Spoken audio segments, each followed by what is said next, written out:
¿Qué tal, amigos de TVU Televisión de la Universidad de Concepción? Bienvenidos a esta nueva teleentrevista. Vamos a conversar hoy día, ya lo voy a presentar, Aníbal Pochar, lo voy a presentar mejor, sí, porque se dio a conocer un estudio desarrollado por un grupo de científicos de la Universidad de Concepción que cifra en 1122 las especies exóticas naturalizadas en nuestro país. Ya le vamos a preguntar a nuestro entrevistado qué significa esto de exóticas pero naturalizados. En el fondo son especies que han llegado a nuestro país que no pertenecen a nuestra tierra, pero que ya forman parte de nosotros. Nuestro entrevistado lo va a decir mejor. Aníbal Pochar, él es director del laboratorio de invasiones biológicas de la Universidad de Concepción, de la Facultad de Ciencias Forestales. ¿Cómo está, profesor? Gusto saludarle. Gusto saludarte, Hugo. Sí, me adelanté a la explicación, pero cuénteme usted, ¿qué significa esto de especies exóticas? Bueno, lo decías bien, ¿no es cierto? Son especies exóticas, son aquellas especies que han evolucionado en otros lugares del planeta y que el ser humano las ha traído a Chile, ¿no es cierto? En este caso. Y aquellas que le ha ido bien, que son capaces de reproducirse, son las que nosotros denominamos como naturalizadas, ¿ya? Son especies que son capaces de generar nuevos individuos aquí y por lo tanto hay que tenerles atención porque podrían también causar algunos impactos negativos. 1122, el número es el correcto. No son todas las especies que han ingresado al país, son las que entiendo han logrado ser exitosas y se han podido desarrollar en nuestro país. Exacto, y también, bueno, este catálogo es muy interesante porque no solamente, usualmente teníamos catálogos, por ejemplo, en mi laboratorio habíamos hecho ya anteriormente catálogos de plantas, ¿no es cierto?, de plantas naturalizadas. Pero la gracia de esto es que va más allá e incluye también animales y otros taxa, como en este caso son los hongos, ¿ya? Entonces, por ejemplo, animales invertebrados, es decir, pequeños moluscos, crustáceos, y también insectos, y también vertebrados, que es lo que comúnmente la gente es más llamativo, ¿no? Por ejemplo, grandes mamíferos como los ciervos que son introducidos, o los jabalíes que son introducidos, están en el catálogo. Sin duda, hay más especies que son naturalizadas, ¿no? El catálogo es lo que, digamos, es tan difícil, ¿no es cierto? Saber que una especie está en un lugar no es tan sencillo. La gente tiene que entender que para que una especie realmente tengamos seguridad que esté en el lugar, si es una planta, hay que obtener una muestra y llevarla a un herbario. Y si es un animal, también hay que tomar una muestra, digamos, tener un espécimen, llevarlo a un museo y clasificarlo, etc. Y yo pensaba antes de hacer esta entrevista, bueno, ¿y cómo hicieron esto? Porque claro, a ver, nosotros tenemos sentido común, ya estamos algo crecidito, y nos acordamos claramente, por ejemplo, de la invasión de la chaqueta amarilla. Entonces, toda la gente se acuerda de la chaqueta amarilla y era una especie que antes no existía, digamos, y que empezaron a haber nidos por todos lados y todos supimos, sin la necesidad de leer un libro, que era una especie exótica. Pero para poder determinar, digamos usted si estoy en lo correcto o no, profesor, para poder determinar si una especie es exótica o no, primero deberíamos saber cuáles eran las especies naturales de Chile al momento antes de que llegaran los primeros extranjeros, que deduzco yo, estamos hablando de la época de la colonia, los españoles. Yo no sé si existía una especie de catastro de las especies en flora, fauna en Chile antes de la llegada de los españoles. Da justo en el punto ahí, porque lo más importante para saber lo que ha llegado, tienes que saber lo que había, ¿ya? Y eso quien lo hace son aquellos naturalistas, ¿no es cierto?, que conocieron al país en esos instantes, ¿no es cierto?, en el 1500, 1600, pero también hay otras técnicas que se pueden utilizar para saber si una especie es o no introducida en el país, ¿ya? Ahora, es cierto lo que pones tú la fecha, nosotros ponemos esta fecha arbitraria del descubrimiento, entre comillas, descubrimiento de América por los españoles, como la fecha en la cual nosotros ponemos este límite. Pero bueno, también había especies que llegaban, incluso con los incas, ¿no es cierto? Llegaban especies al país y había movimiento con los mismos seres humanos. Así que hay un debate ahí, pero en realidad en la mayoría de los casos es sumamente claro y uno sabe cuáles especies son estas especies que vienen de otros lugares porque también han sido registradas en esos lugares nativos. Por ejemplo, en Chile llegan muchas especies de Europa. Llegaron muchas especies con los europeos, llegaron muchas de sus especies. Y eso se sabía que venían de allá, ¿ya? Entonces estaban bien descritas para esos países y es relativamente sencillo. Ahora, hay organismos que son llamativos, por ejemplo, lo que tú comentabas, la chaqueta amarilla. O sea, la gente se da cuenta que la chaqueta amarilla llega porque produce un impacto, porque eso ya es lo que nosotros denominamos una especie invasora, es decir, provoca un daño. También, por ejemplo, está el abejorro europeo. El abejorro europeo, ¿no es cierto?, es bien distinto al abejorro chileno. El abejorro chileno es este naranjo grande, y el abejorro europeo es este blanco con negro, que es sumamente llamativo y distinto, ¿ya? Es más pequeño, etc. Entonces también ahí uno puede ir haciendo esas diferencias. Pero lo que queremos rescatar también con esto, y esto es una labor que los taxónomos en la Universidad de Concepción han sido muy destacados, los taxónomos que no son probablemente solamente asociados en general a una facultad, sino que hay una escuela de taxonomía muy fuerte en botánica y en zoología. Y gracias a ellos podemos hacer estos estudios. Yo soy más bien ecólogo, yo estudio cómo las cosas interactúan, pero necesito a los taxónomos, necesitamos de ellos para saber qué especies hay. Así que el rol del herbario de la Universidad de Concepción y del Museo de Zoología de la Universidad de Concepción es tremendo, y eso ayuda mucho a poder desarrollar este catálogo. Voy a mencionar un par de especies, algunas de estas especies probablemente las personas que nos escuchen se van a sorprender, otras no, porque sabemos. Está el tema del castor en el sur de nuestro país, que se introdujo, entiendo yo, no sé si por Argentina o no lo sé, pero está el tema del castor, que ha causado un daño gigantesco en la Patagonia. Está el tema del jabalí, que se introdujo como en esta zona, tal vez, un poquito más al sur, novena región. Está la avispa chaqueta amarilla, está el bisón, hay bisones en Chile, claro, bisón. Fíjate, el conejo, la gente va a decir, pero ¿cómo? Si los conejos son siempre, no, los conejos son una especie introducida, no es chilena.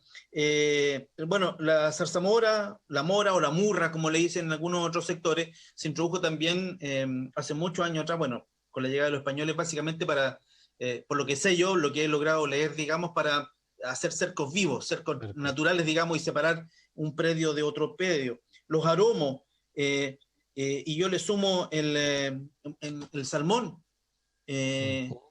con todo lo que pasa en el sur de salmonicultura, y se han escapado millones de salmones, y lo que pasa en el ecosistema, eso no está medido. Uno deduce que el impacto debe ser voraz, tremendo, ¿ah? pero eso no está completamente definido. Mencioné especies, dígame usted, todas estas especies han sido introducidas por la mano del hombre, porque pienso yo que de pronto por procesos naturales las especies podrían migrar, digamos, una especie podría cruzar, no sé, la cordillera en época de verano o el desierto en el norte y llegar finalmente a Chile. Todos estos que yo acabo de mencionar son introducidos no naturalmente, sino por el hombre y con algún final, la mayoría de las veces, supongo yo, de tipo económico, ¿no? Exacto, o sea, como te decía, es bastante claro. Habrá alguna excepción, pero la mínima. Es muy claro identificar aquellas especies que introduce el ser humano, ya sea por intencionalidad, ¿no es cierto?, porque quiere lograr un beneficio económico, como dices tú, una mejora en su calidad de vida, o por también un accidente, ¿ya? Entonces están las introducciones intencionales y las accidentales, ¿ya? Accidente puede ser, por ejemplo, si traemos una plaga, una especie de una mosca, por ejemplo, la mosca de la fruta es una plaga, nadie quiere traerla, pero un accidente ocurre. Y después tenemos las intencionales, que yo traigo una planta como la que tú decías, por ejemplo, traigo la zarzamora porque quiero producir mora, ¿no es cierto? O quiero usarla como cerco vivo, como también el pica pica, etc. Ya. Así que esa es una cosa. Las naturales en general ocurren dispersiones naturales de especies, pero son eventos muy, muy escasos y son muy distintos en sus dimensiones, ¿ya? Lo que tú mencionas es la otra fase, que es la fase que nosotros denominamos de invasión. Es decir, cuando una especie, aparte de estar naturalizada, empieza a aumentar tanto en su población, en su tamaño, de la cantidad de individuos y en los procesos que genera, que se vuelve invasora. Y estamos hablando en este caso el salmón, y los conejos, que en algunas partes... Todas las que mencionaste tú ahí son invasoras. Y quería hacer especial referencia al salmón, porque la gente ha escuchado, ¿no es cierto?, estos escapes de salmón. Cada vez que hay un escape, yo estoy liberando organismos vivos, ¿no es cierto?, que son capaces de reproducirse. Y de hecho lo hacen, ¿ya? Y hay investigaciones que ya muestran que el salmón es una especie invasora. Obviamente por razones económicas y de prestigio país, nadie quiere decir que el salmón es una especie invasora porque, ¿no es cierto?, muchos lo disfrutamos comiendo el salmón. Pero técnicamente eso es. Técnicamente, biológicamente, en términos de conservación lo es. Y lo que tenemos que hacer como país es manejar esa invasión, reducir el impacto que produce, evitar estas fugas y una vez que están en ambientes naturales, no protegerlo, sino que todo lo contrario, en este caso, utilizar el salmón, quizás sacarlo del ambiente natural, porque eso se depreda, y hay colegas que han estudiado esto también en la Universidad de Concepción, depreda sobre una serie de organismos. El salmón se come todos nuestros anfibios, nuestras ranas, nuestros sapos, todo lo que hay una serie de otros peces que están en extinción, producto que el salmón también se alimenta de peces nativos en todo su estadio. El puye en particular, que antes se veía... La mayoría de los peces, saben que el grupo más con mayor grado de riesgo son los peces de agua dulce.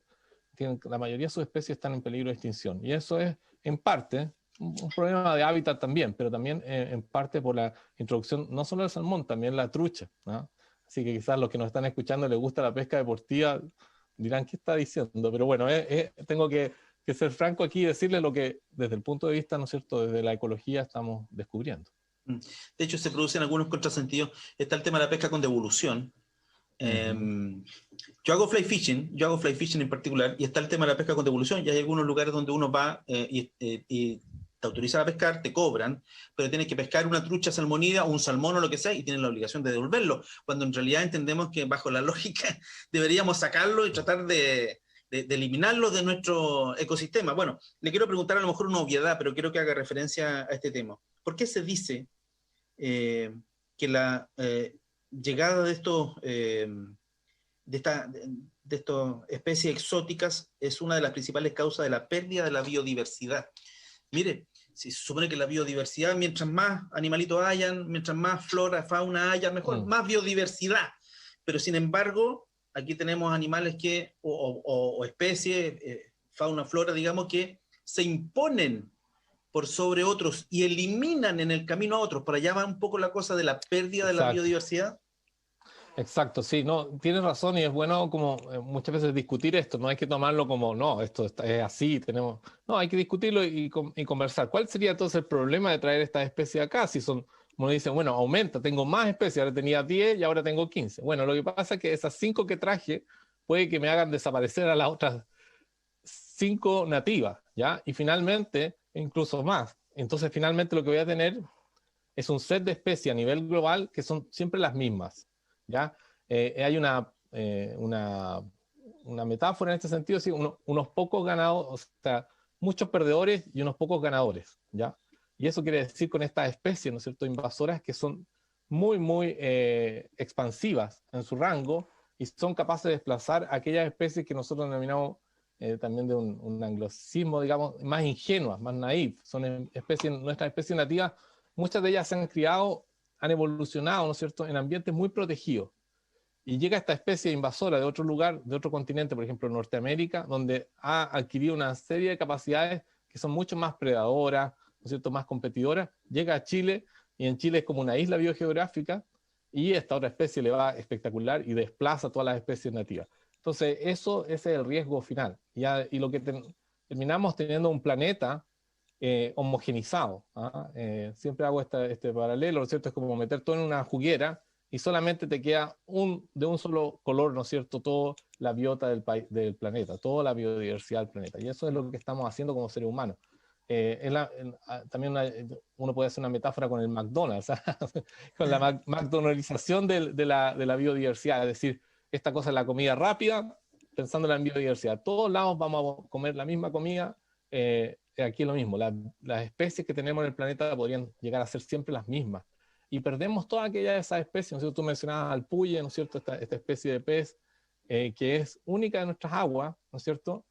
Bueno, perdemos así, también perdemos un montón de especies nativas de árboles, de polinizadores, de insectos, ¿ya? Y eso es lo que tenemos que preocuparnos. Leí también un dato que da cuenta de la pérdida, porque se hizo una especie de valoración del punto de vista económico, del impacto económico. Fíjese que este estudio valora en cerca de $2.000 millones el daño que se ha producido. A mí me parece un número brutal, pero yo creo que mucho más, en realidad. Porque hay cosas que no somos capaces de valorar. ¿Cuánto vale un árbol? ¿Cuánto vale un árbol que se extingue o que no sé, que dejó de estar aquí en la desembocadura del río Biobío porque finalmente se plantó con puros pinos, eucalipto o los aromos se expandieron y no lo... ¿Cuánto vale eso? ¿2.000 millones de dólares? No lo sé, es súper difícil valorarlo, pero se hizo un ejercicio, 2.000 millones de dólares, ¿cree que más o menos, profesor? Lo que pasa es que aquí en los ejercicios de valorización, y nos han pedido mucho los colegas, y hay algunos grupos en Chile que se han atrevido a hacer esto de valorización económica. No es mi especialidad, pero sí reconozco que es la única forma a veces que los políticos, los tomadores de decisión te hagan caso. Es decir, ¿cuánto cuesta esto? Entonces a veces hay que ponerle números. Y como dices tú, puedes quedarte corto, porque en esos estudios usualmente lo que tú tienes como dos costos. Uno es el costo del daño que produce la especie y la otra es el costo de reducir esa especie, ¿no? El costo del daño es lo que mencionas tú, cuánto es el daño sobre, por ejemplo, la producción de miel, o cuánto es el daño sobre la producción de algún cultivo, o sobre el bienestar de las personas, ¿ya? Y lo otro es el costo de cuánto te cuesta controlar esa especie, cuánto gastas en utilizar herbicida o trampa, ¿no es cierto? O cazar esta especie. Entonces, tienes que sumar ambos y eso es el costo final. Yo creo que es mucho mayor, pero lo que tenemos que pensar es como proactivamente, hacia el futuro, cómo vamos reduciendo estos costos y cómo hacemos que las personas también tengan todo, no solamente a nivel de servicios públicos, sino también las empresas y las personas, los ciudadanos de a pie, tengamos la idea de la importancia de la biodiversidad y cómo evitar la llegada de nuevas especies. Esto tan tedioso que nos carga, bueno, ahora quizás lo estamos entendiendo más con el tema del COVID, pero tan tedioso que nos revisan todas las maletas, el SAG, es una labor espléndida que hace Chile y es el primer paso de lo que nosotros denominamos una frontera de bioseguridad. Hay que avanzar mucho más en ese tema, es decir, ir evitando que lleguen nuevas especies de forma accidental, pero también intencionales. También ser más riguroso con cuáles especies se traen. Siempre también hay un mensaje a las personas que les gusta comprar semillas, por ejemplo, por internet, que ahora no lo hagan, no compren semillas por internet fuera del país. Eso es, claro, una excelente manera de contribuir al problema. Si ustedes compran semillas, por ejemplo, de estos proveedores chinos que pueden conseguir semillas, eso es muy malo porque las mezclas de semillas pueden traer las rosas, pero también pueden traer una serie de insectos y otras semillas de otros organismos que no queremos en el país. No, y tenemos tanta semilla en Chile que Exacto. hay unas señoras para el interior aquí en la región del Biobío que se dedican al tema de las semillas, tienen una cantidad de semillas, Y hay tomate muchas especies que tenemos rojo, que utilizar, nativas, ¿cierto? Hay muchas especies para que recuperar, podemos para cultivar. recuperar, para recuperar lo Exacto. nativo. Quedó en el pasado, absolutamente en el pasado, profesor, esto de las fronteras naturales, el desierto en el norte, la cordillera, el mar, que inhibía la llegada de especies exóticas. A propósito de la globalización, ¿eso quedó absolutamente en el pasado o todavía sirve de algo esa frontera natural? Sirve de algo, por supuesto, pero el tráfico, fíjate tú, no sé, ahora lo hemos vivido con el COVID, ¿no es cierto? Hemos cerrado fronteras y hemos notado la diferencia, ¿no? Sí. Pero el tráfico humano es tremendo. O sea, tú miras cualquier mapa que muestre el flujo de navíos, ¿no es cierto?, de transporte marítimo. A eso súmale, por ejemplo, cuántos containers vienen desde Argentina o desde Brasil por Argentina, el norte lo mismo. Entonces, claro, no es las fronteras que teníamos en el siglo, no sé, 18, 19. Lo hemos ido rompiendo esas barreras naturales. Esta isla ya no es tan isla biogeográficamente y bueno, y ahí nos estamos enfrentando a estas situaciones. Hace algunas semanas recuerdo una especie de delegación de profesionales de la UDEC con la Municipalidad de San Pedro que llegaron hasta un sector de los humedales a sacar unas tortugas de nariz Tortuga. roja. Uh-huh. Una tortuga que nosotros no tenemos tortugas, o sí, no, creo que no. Pero una tortuga de nariz roja que la gente compra como mascotas, digamos, en cualquier lado, porque se venden en cualquier lado. Y finalmente cuando las tortugas crecen demasiado, finalmente va la gente y las bota ¿dónde? En los humedales, los cursos de agua, en las lagunas, con cero conciencia. Que yo creo que hay un tema de conciencia, pero también hay un tema de desconocimiento. Y aquí, No, bueno, en este caso es de conocimiento. por eso estamos jugando un rol aquí nosotros ahora. Sí, Y meter, sí, meter esos animalitos en la laguna, que son exóticos, generan un daño tremendo, un desequilibrio monumental. Y son así unas tortugas gigantes, entonces sí.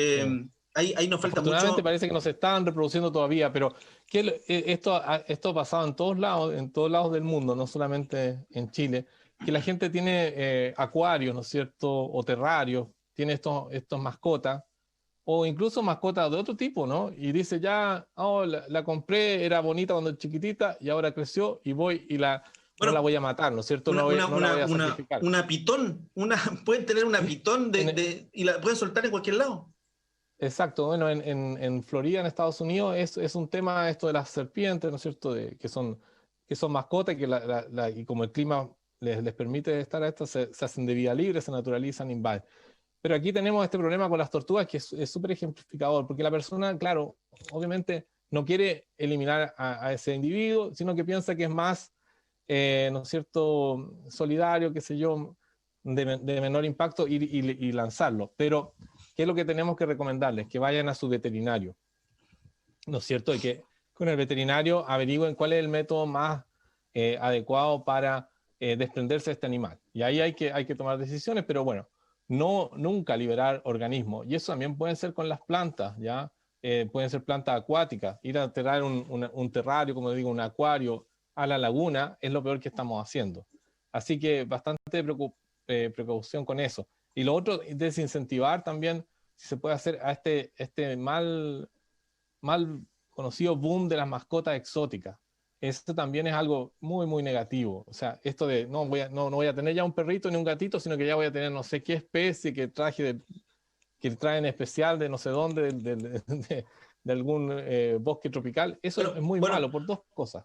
Una, sí. por el tema para terminar la idea, una es muy mala por este tema de la especie invasora y la otra es que estas especies también pueden traer enfermedades.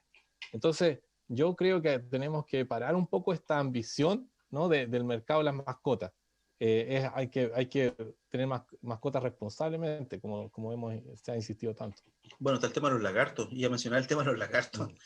Mm. Tener de mascota unos lagartos, claro, crecen y después se vuelven a hacer un tremendo lagarto. No sé si la gente los matará o los Habían liberará, unos pero ahí lagartos no que tengo. ahora hace un mes atrás habían llegado supuestamente los trenes a Santiago, en los vagones del metro a Santiago desde Francia, y ya estaban naturalizados en Santiago, así que no es ciencia ficción, o sea, es probable que mañana tengamos lagartos introducidos, o lagartijas, geckos también, que son una suerte como de lagartija, pero un poco diferente. Pero bueno, en resumen, mucho cuidado y tenencia responsable, siempre hablar con el veterinario, ver qué hacer con esa mascota. Sí, ya estamos prácticamente terminando esta entrevista. Ha sido muy interesante, muy reveladora. Bueno, yo les mencionaba algunos animalitos que han sido introducidos, eh, como el conejo, por ejemplo, el jabalí, el castor, eh, otros árboles como el aromo, digamos. Estamos claros, profesor, que es imposible erradicar estas especies a esta altura de la Sí, vida. claro, y en eso también es un mensaje de vuelta. Hemos hablado de los casos, más que nada hemos hablado de animales, pero en el caso de las plantas es un poco distinto. Ahí uno tiene que a veces que adaptarse a las plantas, ¿no es cierto? Es controlarlas, evitar que se sigan expandiendo, pero no es que uno se va a volver loco y decir, no, tengo que eliminar todos los aromos, todos los pinos o algo así, que también a veces la gente pasa del blanco al negro de una rapidez, y yo como forestal puedo decir que no es así, o sea, por suerte tenemos algunas especies exóticas que nos han dado madera, que nos permiten tener ciertos beneficios sociales, ya, eso está bueno. Si el punto fundamental, lo que está llegando, ¿no es cierto?, en la ciencia de las invasiones es que hay que manejar caso a caso y responsablemente. Es decir, si yo voy a cultivar una especie que puede volverse invasora, tomo las medidas para que eso no ocurra. O si una vez que ocurre, yo la voy controlando, ¿ya? Y entonces ahí es donde está toda esta cadena. Y esto en otros países como Nueva Zelanda, por ejemplo, ya lo tienen más o menos manejado. Entiende que algunas especies simplemente van a tener que convivir con ellas, ya que no es posible erradicarlas a cero. Y eso también es parte de nuestra historia, ¿no? Ahí Nadie se le entra, ocurriría, por ejemplo, erradicar al álamo, ¿no? El álamo es una especie, ¿no es cierto?, que no es chilena, es europea, pero es parte de nuestra historia. Jamás se le ocurriría a nadie, o por lo menos desde mi parte, erradicar una especie así. sí, yo Pero diría, sí, obviamente, ¿no es cierto?, puede uno saber dónde plantarla, saber cuáles son los cuidados que tiene que hacer para que esa especie no se vuelva invasora. bueno, el álamo en particular es parte, comillas, del paisaje ya. Exacto, de la cultura nuestra. Es parte del paisaje que tenemos nosotros. Por Aquí eso entra, por eso no es blanco y negro, y en eso quiero enfatizarte, Hugo, que no es esta idea, esta especie es mala, esta especie es buena. Todo depende del contexto y hay que tomar decisiones basadas en ciencia. Para eso en la universidad, ¿no es cierto?, estamos en eso. usar la ciencia incluso a niveles muy locales. Oye, decir, no, aquí la especie está bien, aquí no deberíamos plantarla. Así como ir tomando esas decisiones. Sí, y esa es una decisión, ustedes dan su opinión, pero es una decisión finalmente de una política de Estado. Aquí en Trinidad imagino yo también el pino y el eucalipto, que como usted algo esbozó, digamos, han servido muchísimo, pero también yo he visitado el Parque Pero el Río Señalto y ahí han ido eliminando de a poco los eucaliptos con algunas técnicas de anillo, me acuerdo yo, que me parece que vi por ahí. Entonces, hay que aprender a convivir y sacarlo de los lugares donde no debieran estar y donde debieran priorizarse la flora nativa, supongo yo. Y pasar entonces en esa parte, como dices tú, claro, como esas técnicas de ir controlando y restaurando nuestra vegetación natural. Y yo creo que ahí hay que hacer un esfuerzo fuerte. Y hay muchos lugares aquí en la zona de Concepción. Vivimos rodeados de una flora y fauna que no son las originales. Entonces tenemos que ahora ver cómo podemos siquiera rescatar un poco de eso. No va a ser una cosa que vamos a cumplir en 20 o 30 años, va a ser quizás una cosa de cientos de años que vamos a estar reconstruyendo nuestro paisaje. Y eso es parte de las tareas. Pero, insisto, no etiquetar las cosas blanco y negro, sino que ir tomando decisiones informadas. Muy bien, ha sido la conversación muy entretenida que hemos tenido con Aníbal Pochar. Él es director del Laboratorio de Invasiones Biológicas de la Universidad de Concepción, de la Facultad de Ciencias Forestales de la Universidad de Concepción. Muchas gracias, profesor. Ha sido muy gentil en atender el llamado de TV Noticias. Muy interesante la conversación. Que esté muy bien. Muchas gracias, Hugo, cuando usted quiera. Que esté bien.